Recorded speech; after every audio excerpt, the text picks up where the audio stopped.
Cu siguranță, contele Dracula din romanul lui Bram Stoker, inspirat de figura domnitorului Vlad Țepeș, este unul dintre cele mai cunoscute și mai înfricoșătoare personaje. Pentru a-l readuce în centrul atenției, Muzeul Județean de Istorie Brașov reunește lucrările a 47 de autori în cel mai mare album colectiv de bandă desenată românească publicat până acum. Volumul surprinde latura fictivă, dar și pe cea istorică a acestui personaj.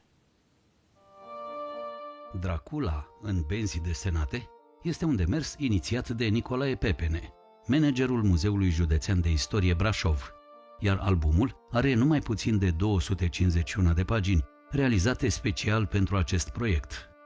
Coordonatorii lui sunt Alexandru Ciubotariu, cunoscut ca Pisica Pătrată, Ioana Șchiopu și Octav Ungureanu. E foarte interesant că sunt 47 de povești diferite, aproape 47 de abordări diferite.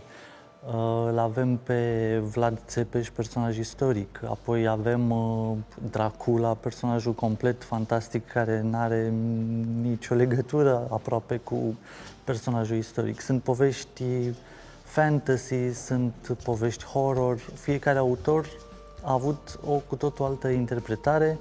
La fel la capitolul stiluri, fiecare a venit cu stilul lui și e chiar o oglindă a pieței de bandă desenată de la noi. Acest original album colectiv realizat de Muzeul Județean de Istorie Brașov permite un tur de forță stilistic de mare anvergură prin reinventarea personajului Dracula.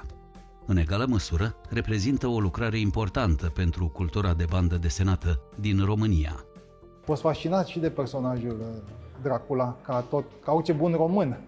A fost folosit în mai multe tipuri și ca personaj turistic. În guvernul comunist, de exemplu, nu a agreat să fie asociat Vlad Țepeș cu Dracula, în același timp le plăceau să primească turiști străini și să-i ducă la Castelul Bran. Au hotărât ei că e Castelul Dracula, deși nu are absolut nicio legătură cu Vlad Țepeș. El e o creație modernă și venită exclusiv pe filiera romanului Bram Stoker și a culturii populare, transformat pe aceea într-un subiect comercial, din toate puncte de vedere, dar comercial bun. Dracula e un subiect pe care l-am tot abordat în bandă desenată și încerc să fac o sinteză a tuturor surselor din care își trage energia, mitul acesta al lui Dracula și practic îl prezint pe Vlad Țepeș cum se plânge că tot ce se știe despre el și despre Dracula de fapt nu are legătură cu el. În pofida faimei internaționale a lui Dracula,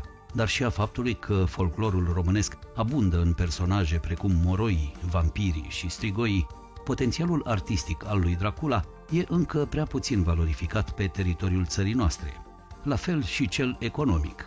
Din păcate, nu cred că facem nici pe departe câte am putea face. Avem în centru istoric ruinele curții domnești a lui Vlad Țepeș, dar e închisă de nu știu câți ani și centrul istoric e plin de turiști care habar n-au pe lângă ce trec. De-aia încercăm cu demersul ăsta să atragem atenția asupra personajului și să contribuim și noi ca ilustratori și autori de bandă desenată la promovarea imaginii lui. Acest original album colectiv realizat de Muzeul Județean de Istorie Brașov permite un tur de forță stilistic de mare anvergură prin reinventarea personajului Dracula. În egală măsură, reprezintă o lucrare importantă pentru cultura de bandă desenată din România.